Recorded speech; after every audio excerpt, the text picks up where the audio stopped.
આજે આપણે મોખડાજીની વાત સાંભળીશું।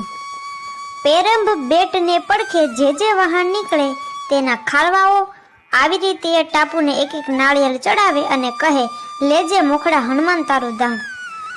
ટાપુના ધણી મોખડાજીને મુઆ 600 વર્ષ વીતી ગયા, પણ એની આણ દરિયા ઉપરથી હજી નથી ઉતરી।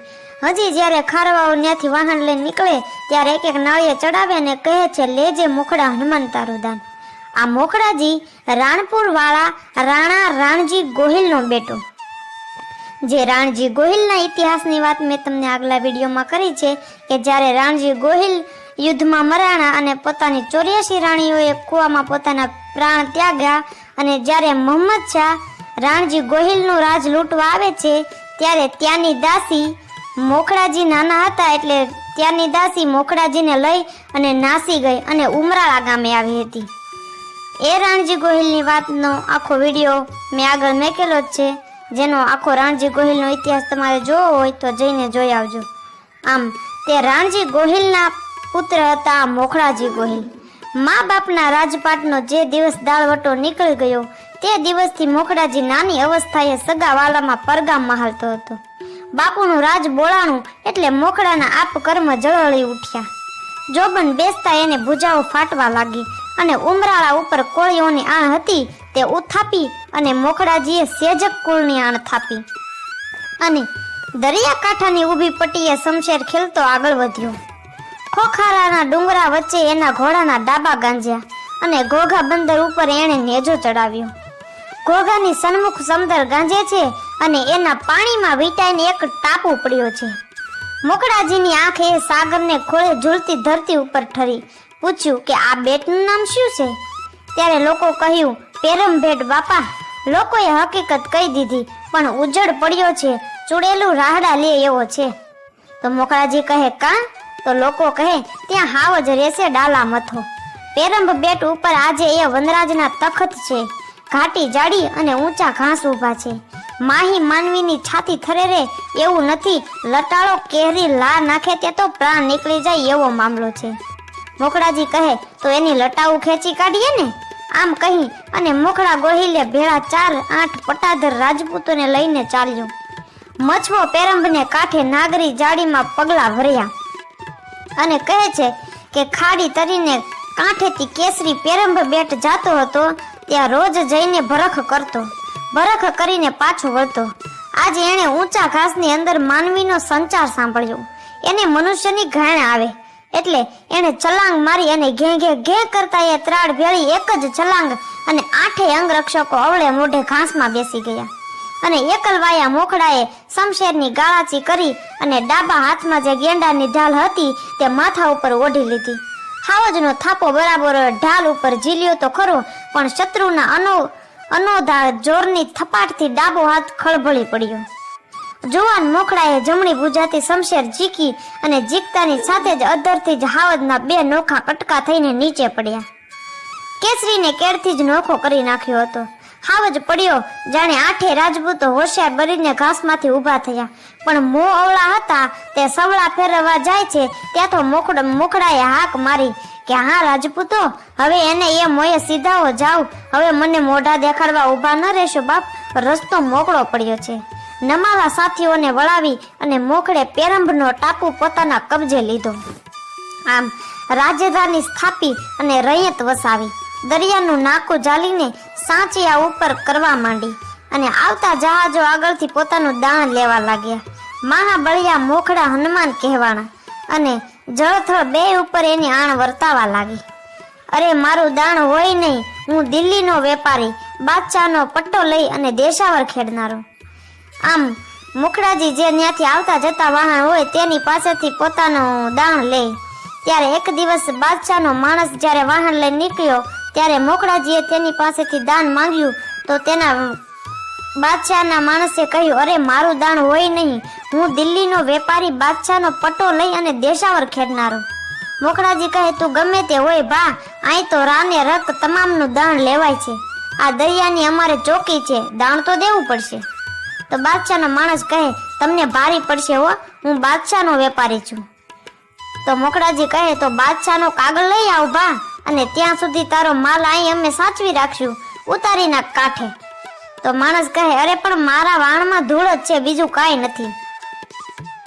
તો મોકળાજી કહે, તોય જગાત તો લેશું ને. તો દિલ્હીના સોદાગરે પોતાના વાહનમાં ભરેલી ધૂળ પેરંબ બેટના એક ખોરડાની અંદર ઠાલવી દીધી અને મોખડા રાજા પાસે પહોંચ લખાવી લીધી અને પહોંચમાં ધૂળ લખાવ્યું હતું. હતી પણ ધૂળ જ. પહોંચ લઈને સોદાગર બાદશાહ પાસે જવા નીકળ્યો. અહીં પેરંબમાં શું બન્યું કે જે ખોરડામાં સોદાગરની ધૂળ ભરેલી એ ખોરડાના અડોઅડ એક જ પછીથી એક લુહાર લોઢું વડે અડોઅડ જ એની ધમણ ધમાય અને ચૂલ ચાલે. લુહાર રોજ સવારે ઉઠીને ચૂલાની રાખ કાઢે છે અને રોજે રોજ રાખમાંથી એક સોનાની કટકીઓ જડે છે. લુહારને તો અચરજનો પાર ન રહ્યો. એણે મોખડાજી રાજાને જાણ કરી. ત્યારે મોખડાજી જોવા આવ્યા અને ઝીણી નજરે જોયું તો ચૂલાની થડોથડ ભીતમાં એક બાકોરું દીઠું. ઉંદરે ખોદેલા એ ભોણમાંથી ઝીણી ઝીણી રજ આવીને દેવતાથી ભરેલી ચૂલમાં જરી જાય છે. તપાસ કરતા જાણ પડી કે આ તો દિલ્હીના બાદશાહના માણસનો જે ઠાલવેલી ધૂળ હતી તે હાથમાં લઈને તપાસે તો અંદર સોનાની ઝીણી ઝીણી કણીઓ જગે છે. અરે આ તો ધૂળ નહીં, આ તો તેજ મતુરી છે. આમ સોદાગર દાણની ચોરી આપણને છેતરી ગયો. મોખડાજીએ તમામ રજ ગળાવી અને સોનું પાડ્યું અને ખોરડામાં દરિયાની રેતી ભરી દીધી. આમ બાદશાહનો રૂકો લઈને તેનો માણસ આવ્યો. ત્યારે મોખડાજીએ રજા દીધી કે તારી ધૂળ ઉઠાવી જા. તો માણસ કહે, આ ધૂળ મારી નહીં. વાણિયો ચમકીને બોલ્યો, કેમ બા? તે પહોંચમાં લખાવ્યું એ પ્રમાણે અમે ધૂળ લખી દીધું છે અને આ તારી ધૂળ છે, ધૂળ લઈ જા. તો વેપારી કહે, મારી તો હતી તેજ મતુરી. તો તું કુડા કાં લખાવ્યું? અહીં ફોજ ઉતારી છો? વેપારી કહે. તો મોકળાજી કહે, તો અમે કળશો ભરીને ઊભા રહીશું. આમ વાણિયો ગયો અને થોડે મહિને ફોજ ઉતારી. પણ કેવી ફોજ ઉતારી એનો છંદ ઉધર કહેવાય છે કે ઉહ દળા આવ્યો સલતાન, જબકી રહી સારી જાન. મેઘલ ઘટા ફોજમાં મેલ, ઉલટા સમુદર જયું ખેલ. બેવટ હૈદળ જળબોળ, ખેવટ ધૂંધળો ખગોળ. આયો દલસેર અણવાર, સોરઠ નમવા સરદાર. હુબક તોપ તાલી હિક જુજે, કોણ જાલે જીક. કટકે રાજ નમ્યા કેક, અણનમ મોખડો જે એક. એટલે કે એ સુલતાને હાથીઓથી ભરપૂર હોજો મોકલી અને જાણે સમુદ્રમાં ભરતીના લોઢ ઉછળી રહ્યા હોય એમ જાણે જળ પ્રલય થવા બેઠો હોય અને આકાશે જાણે આંધી ચડી અને તોપની ગર્જના ચાલી હોય એની સામે કોણ જૂજીને ટક્કર ઝીલે. એના સૈન્ય સામે કંઈક રાજ્યો નમી ગયા પણ એક ન નમ્યો એક મોખડા જીવો. આમ ફરી છંદમાં કહેવાય છે કે ઘોઘા દિશા બાંધી ધૈર્ય ફોજ ફરહરી, ચહુ ફેરીએ બાઉદર મોખડે. સુન બાત અડપ્યો રાખવા આખ્યાત, રૂઠ્યો ભૂપ ત્રાંબક રોડ. મારું બોલ મૂછામ રોડ, નરો હું મર્ધરાકો નાથ. સામો કોણ છે સમ્રાટ, અમસુ કોણ જીતી આજ. લોપા સાત પસતા લાજ, ભડવું મોકળો અડભંગ. ઝટકે મચાડું રણજંગ, દુશ્મન લડે જો રહું દેખ. લાજે શાલવાહન લેખ, મોરે અભિવેન કુલ માયા. ચડિયો ચકાવે ખગ સાહે. એટલે કે સુલતાનની સેનાએ ઘોઘાની આસપાસ ઘેરો ચાલ્યો છે અને ચોપાસના રસ્તા બંધ કર્યા. પણ મોખડાજીએ સમાચાર પેરંબમાં સંભળાયા અને એનો કોપ ફાટી નીકળ્યો. યુદ્ધના નગારા ગગડાયા અને મૂછોને વળ દઈને એ મારો મારવાડનો વંશજ રાજા બોલી ઉઠ્યો કે મારી સામે મારવાડના નાથની સામે ટકે એવો બળવંત કોણ છે? એક નહીં પણ એવા 7 બાદશાહોને હું લાજ લોપી નાખું. હું મરદ છું. દુશ્મનોને લડતા હું દૂરથી જોઈ રહું તો મારા પૂર્વજ શાલિવાહનની કીર્તિ ઝાંખી પડે. મારા કુળમાં તો અભિમન્યુ જેવો વીર તરવાર પકડીને લડ્યો હતો, આખરે ચક્રાવે ચડ્યો હતો. અને ફરી હું કહે છે કે સુરા બરદ યહ સંભળાય, તરકસ ભીડિયા તત્કાળ. વકો રાણ સુત દેવાણ, પલ્લા ઝટકે ઉઠ્યો પાણ. લશ્કર સુબલ કરી લલકાર, તલસજ તોપખાના ત્યાર. રાજા ખેદ મંડીએ રાડી, પેલે મોરચે ગજ પાડ્યા. અને સુરા વઢણ ચડ્યા સોય, હર હર કરીએ ભેળા હોય. ખેલ ખાગદરા ખેલ, ઠેલ અસુર દ આ ઠેલ. બાલાજીક લાગી ભાઈ, તોપા જવન લાગી ત્રાય. એવા એવા શૂરવીર પૂર્વજોના બિરદો સંભાળીને પોતે ભાલો બાંધી અને સજ્જ થયો. બળવાન સૈન્ય લલકાર કરવા લાગ્યું. તોપખાનું તૈયાર બની ગયું. રાજા તો દુશ્મનોની પહેલી હારમાંથી જ હાથીને ધરતી પર ઢાળવા લાગ્યો અને યુદ્ધે ચડેલા શૂરવીરો હર હર મહાદેવ કરીને એકઠા મળ્યા. તરવાર રમત રમવા લાગી અને યવનોના દળ હઠવા લાગ્યા. ભાલાનો ઘસારો શત્રુઓને ઝીલ્યો, પારલાનો ઘસારો શત્રુઓથી ન ઝીલાયો. એટલે શું કહે છે? સિદ્ધર પાડ હોદા સોત, મીટે શાહ દીઠા મોત, પાડે ઈરાની પાઠણ, ખાલી પાલખી ખુરસાણ, દેતા દૈત્ય કર્યું મૃતદાન, મેપત મોખડો હનુમાન, ઢૂંઢે ઢૂંઢ દીદા ઢાળ, ખળકે રગત વાહતી ખાળ, ગ્રીધણ ખમ ખચરતી ગુડ ભરતી, ભવાની ભેકુડ, સમહર દેખ થંભ્યો સુર, હરખે જુલ વરવાહુર. એટલે કે હાથીઓ અંબાડીની સાથે જ નીચે પડવા લાગ્યા અને બાદશાહે તો પલકમાં મોત હામું ઉભેલું જોયું એટલે ઈરાનીઓ એને પઠાણો પડવા લાગ્યા. ખોરાસાની લોકો પાલખીમાંથી જમીન દોસ્ત બન્યા અને હનુમાનજી જેવો મોખડોજી જાણે દૈત્યોને આજ મૃતદેહોના દાન દઈ રહ્યો છે. અને આ શબને મોટા મોટા ગજ ખડકાયા અને રક્તની ખળખળ નીકો હાલી જાય છે અને ગીધડા માંસ ખાવા માંડ્યા અને જોગણીઓ ખપ્પર ભરવા લાગી અને યુદ્ધ દેખીને દેવો થંભ્યા અને અપ્સરાઓ મરેલા વીરોને વરવા આકાશમાં ઝૂલવા માંડી.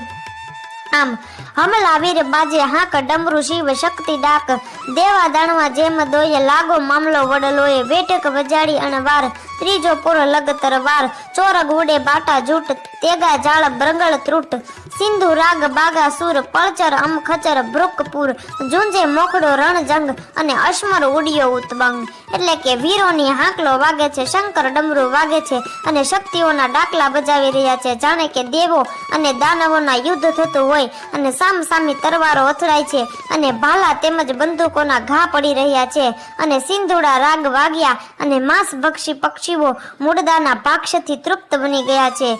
મોખડો જૂજે છે, તેમાં એનું માથું તરવારના ઘાથી ઉડી પડ્યું છે.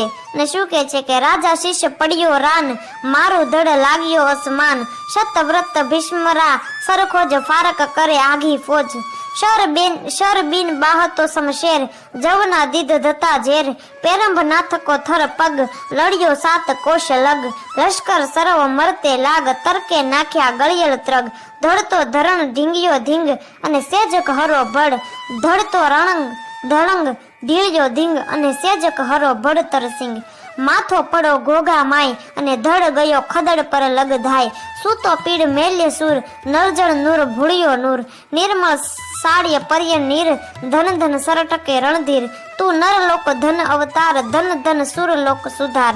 એટલે કે રાજાનું એ માથું રણમાં પડ્યું પણ ધડ જૂજવા લાગ્યું. માથા વિના શમશેર ચલાવીને એણે યવનોના દાંત ઝેરી નાખ્યા. 7 કોસ સુધી સ્થિર પગે એ યુદ્ધમાં મંડાયો. દુશ્મનનું લશ્કર હણવા લાગ્યું એટલે દુશ્મનોએ ગળીનો દોરો મતરીને નાખ્યો અને ધડ પડ્યું.